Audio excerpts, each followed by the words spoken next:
Namaste, brothers and sisters of Sanātana Dharma. If you can carry even 1 ounce of Hindu knowledge, if you have learned even one verse, one story, one mantra, then it is your time to put on the hat of a Hindu consultant. Yes, I said it. Not a preacher, not an activist, not a debater, but a consultant. It's very important. You are a problem solver, a guide, a bridge that can make the world a much better place, because the world is hurting right now. Adharma is everywhere. People are anxious, broke, heartbroken, addicted, confused, dying without purpose, and while others are stuck waiting for a reward for death. Sanatana Dharma gives tools to live fully, beautifully now. You don't need to convert anybody. You don't need to criticize any religion. You don't need a temple or title, but of course you can do that in this process. You just need to say, I help people solve real world problems using Sanatana Dharma principles.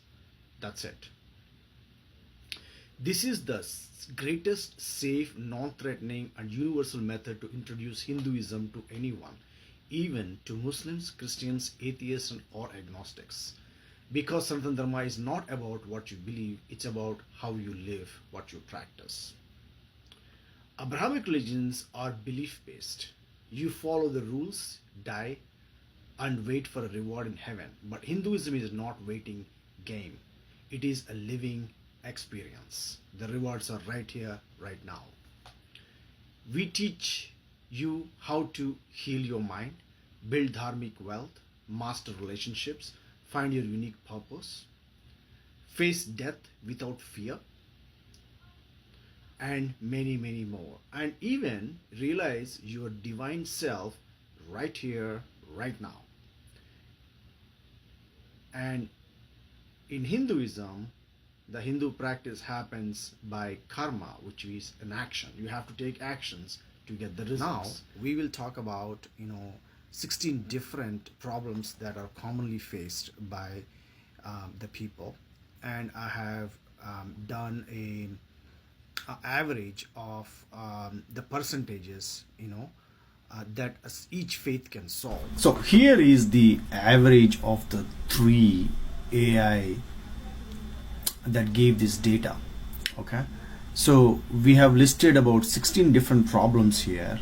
One is emotional health, second is physical health, third is financial, then it is work stress, relationships, addictions, habit, fear of death, social justice and welfare, all of that, right?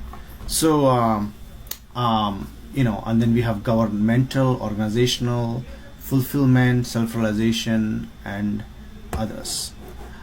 So let's take a look at just Islam. Islam fares very well in fear of death and grief and life's purpose. It's got 70%. And for relationship problems, addictions, and business ethics, it gives 60%.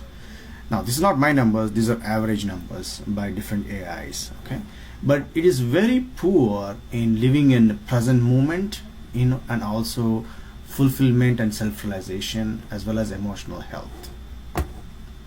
Christianity fares very well with fear of death and grief, and does well with emotional health and social justice, and also life's purpose. But it's very poor in organizational purpose and culture. Physical health, there's absolutely no recommendations. Political division, corruption, it has no support there. And also when it comes to focus and overwhelming problems, it doesn't have any support for that. Now when it comes to atheism, fear of death and grief and life's fulfillment, it's given really bad, like 10%. Where it excels is in physical health and financial.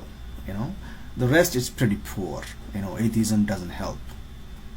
Now when it comes to Judaism is doing well with fear of death and social justice, life's purpose and business ethics, and working with poverty and inequality.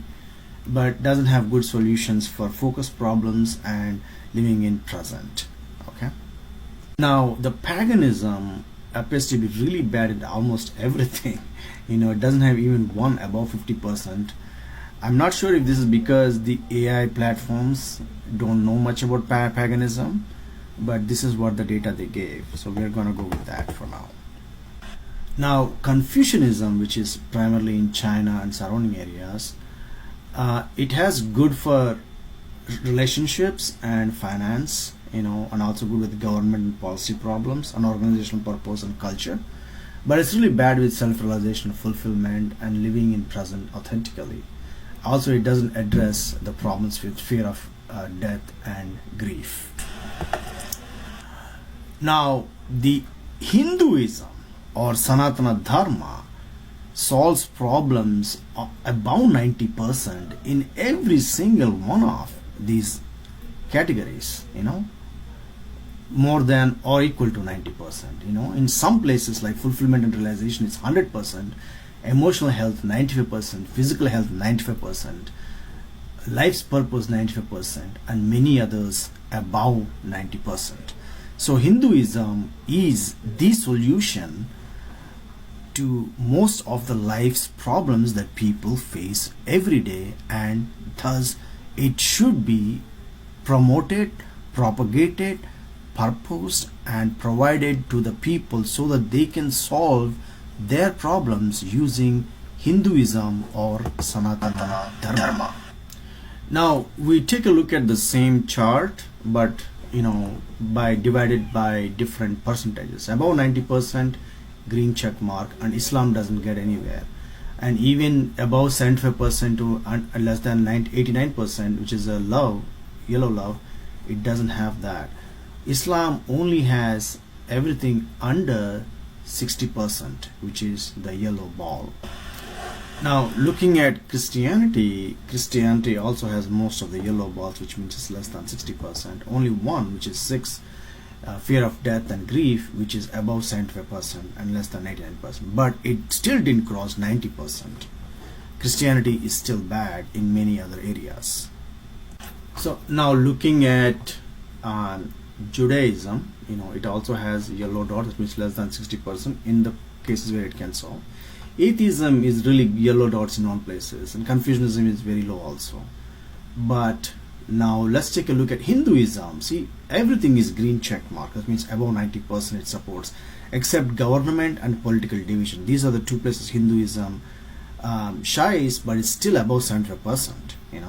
So Hinduism has solutions for almost every single problem in the world, and we can really attempt to meet the gap for the government and political division as well, coming from Bhagavad Gita. Now this is the bigger picture. See, they are all scattered dots with most of them not being supported, but Hinduism is fully checked. That means Hinduism solves all life's problems. Now any problem that they present, you can group them into one of the 4 categories, which is dharma, artha, kama, or moksha. These are the 4 life's goals of Sanātana Dharma. So once they give you a problem, put them into the bucket and teach them that subject, educate them about that subject. Let's go in details one by one. So dharma is about righteousness, duty, social harmony, ethical leadership. Now, you can group any problem about life's purpose, business ethics or government issue, a law or a policy, a political division or corruption, social justice or welfare, organizational purpose and culture into this group. And then the tools to solve them are from Bhagavad Gita, the model stories of Rama and Yudhishthira. Then Artha Shastra is there that talks about dharma in politics and economics. And then there's sacred leadership through service from Yajna and Seva. So these are the tools you can use to talk to them. Now here we're talking about Artha. Artha is wealth, career, financial security, and basically material well-being, right? And any issues with financial, work stress, poverty, inequality, business ethics, and even some of the government problems can be grouped into Artha. Now, the way to solve this is through the Hindu tools of karma yoga, work as worship, dana and dharma commerce, ethical earning and giving, the Kubera worship, and also other pujas we can do like Lakshmi Puja and Sri Suktam, right? And in Kama, we can group emotional health, relationship problems, addictions, bad habits, living in the present moment authentically, and anything that deals with overwhelming of problems and focus problems. Because Kama is all about desire, emotional connection, pleasure, beauty, and harmony, right? Now, the way to solve the problems from Hindu tools is, you can use Kamadeva and Radha Krishna Lila, a sacred love. You can use rasa, art, dance, and music to purify and elevate desires. Use Bhakti Yoga, a different channel to use more devotion. And then there's also Kama Sutra and Grihastha Dharma for those who want to get involved into those kind of things, right? So, and finally, we have moksha. Moksha is, I think, the most important part for any of the other faith people, especially Christianity, Islam, and Judaism. They believe in a post-Thomas reward, which is afterlife reward. But Hinduism specifically talks about even moksha getting in this lifetime. It's not afterlife, it's in this lifetime, and you have to get it in the present moment. So moksha is all about liberation, inner peace, enlightenment, and truth of the self, essentially, right? Detachment is another one, you can add that too. So fear of death and grief problem will come into this category. Fulfillment and self-realization, living in the present moment, overwhelmment, focus problems, emotional health problems, and also physical health problems come into this. The Hindu tools are many regarding this. That is Jnana Yoga and Upanishads and Vedas, meditation and mantra and japas, satsang and doing Advaita kind of neti, not this, and also Bhagavad Gita to solve the moksha problems.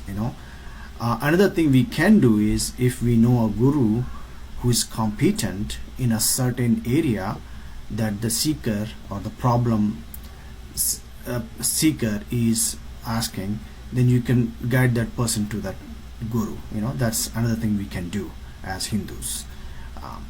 So I would always, number one, for any of the problems, if it's just a question and I cannot answer that question, I would refer them to Sadguru. If there is a meditation thing, I would, or if there's a pranayama thing, I would refer them to Sri Ravi Shankar. Or there are other kind of general yoga kind of things, I would refer them to Baba Ramdev. And there are many other yoga gurus everywhere. Meditation gurus. There are priests also. There's so much. There's also Ayurvedic health people. So much we can help people with, in the world today. Hemant Patel, a famous Hindu promoter and defender of Sanātana Dharma, about 10 years, he said very simply, India has to be a Vishwa Guru to solve the problems of the world. But for India to be a Vishwa Guru, Hindus have to be Vishwa Guru. So the two answers here. Practical answer is, because I work to remove my own suffering, and yet Advaita tells me I alone am all of that, then I should work to remove other people's suffering also. If I work to remove this body-mind suffering and ignore others, there is a deep ignorance working in that. And the philosophical answer is, the basis for this approach is the oneness of all existence. Advaita says, you alone are all of this. If all of this is one, then efforts for removing suffering should encompass everybody also. Yes. When you follow your own dharma, swadharma, you uphold all that you love, your family, your traditions, your people, your culture, your civilization, and your inner peace. So why hold back? If you're a teacher, counselor, entrepreneur, elder, student, you can wear this hat, a Hindu consultant. Say, tell me your problem and I will offer a solution rooted in the wisdom of Sanātana Dharma. Very simple. No preaching, just pure value. No arguing, just transformation. This is how we rebuild our civilization, not by force, but by serving the world with Dharma. This is how we propagate Hinduism or Sanatana Dharma across the world, by solving their real problems. So rise, put on your Hindu consultant hat and start changing lives through Sanatana principles. Jai Dharma, Jai Sanatana.